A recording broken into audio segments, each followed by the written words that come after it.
I have spent my entire life either at the schoolhouse, on the way to the schoolhouse, or talking about what happens in the schoolhouse. Both my parents were educators. My maternal grandparents were educators. And for the past 40 years, I've done the same thing. And so needless to say, over those years, I've had a chance to look at education reform from a lot of perspectives. Some of those reforms have been good, some of them have been not so good. And we know why kids drop out. We know why kids don't learn. It's either poverty, low attendance, negative peer influences. We know why. But one of the things that we never discuss, or we rarely discuss, is the value and importance of human connection. Relationships. James Comer says that no significant learning can occur without a significant relationship. George Washington Carver says all learning is understanding relationships. Everyone in this room has been affected by a teacher or an adult. For years, I have watched people teach. I have looked at the best and I've looked at some of the worst. A colleague said to me one time, they don't pay me to like the kids. They pay me to teach a lesson. The kids should learn it. I should teach it. They should learn it. Case closed. Well, I said to her, you know, kids don't learn from people they don't like.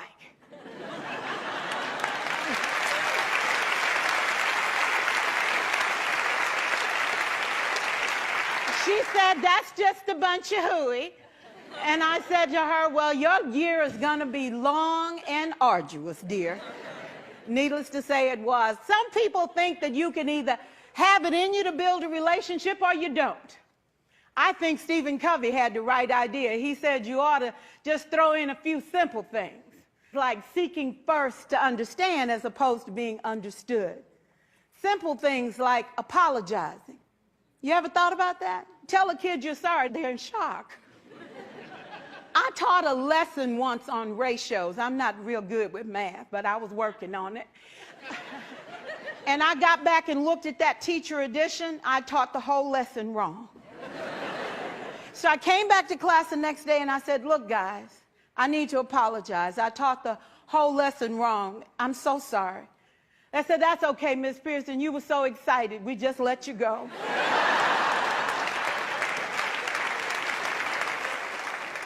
I have had classes that were so low, so academically deficient that I cried.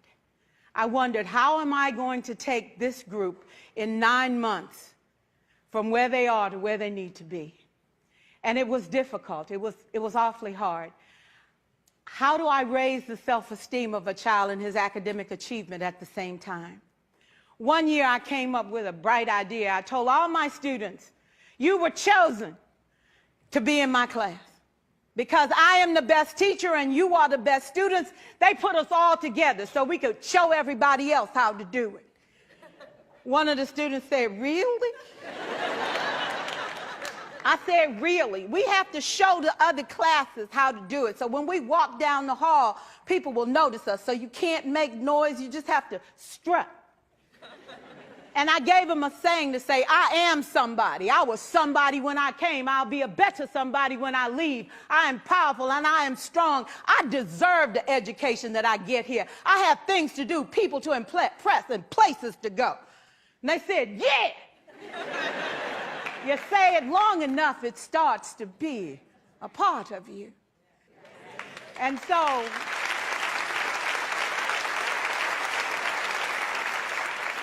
I gave a quiz, 20 questions. Student missed 18. I put a +2 on this paper and a big smiley face.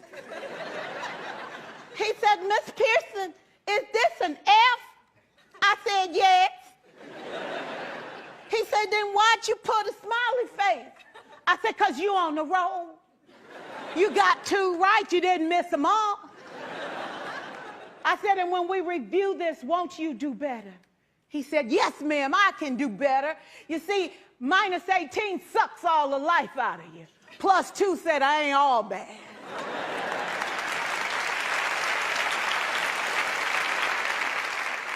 4 years, I watched my mother take the time at recess to review, go on home visits in the afternoon, buy combs and brushes and peanut butter and crackers to put in her desk drawer for kids that needed to eat, and a washcloth and some soap for the kids who didn't smell so good. See, it's hard to teach kids who stink. And kids can be cruel. And so she kept those things in her desk, and years later, after she retired, I watched some of those same kids come through and say to her, you know, Miss Walker, you made a difference in my life. You made it work for me. You made me feel like I was somebody when I knew at the bottom I wasn't. And I want you to just see what I've become. And when my mama died 2 years ago at 92, there were so many former students at her funeral. It brought tears to my eyes, not because she was gone, but because she left a legacy of relationships that could never disappear. Can we stand to have more relationships? Absolutely. Will you like all your children? Of course not. And you know your toughest kids are never absent. Never. You won't like them all, and the tough ones show up for a reason. It's the connection. It's the relationships. And while you won't like them all, the key is they can never, ever know it. So teachers become great actors and great actresses, and we come to work when we don't feel like it, and we listen to policy that doesn't make sense, and we teach anyway. We teach anyway because that's what we do. Teaching and learning should bring joy.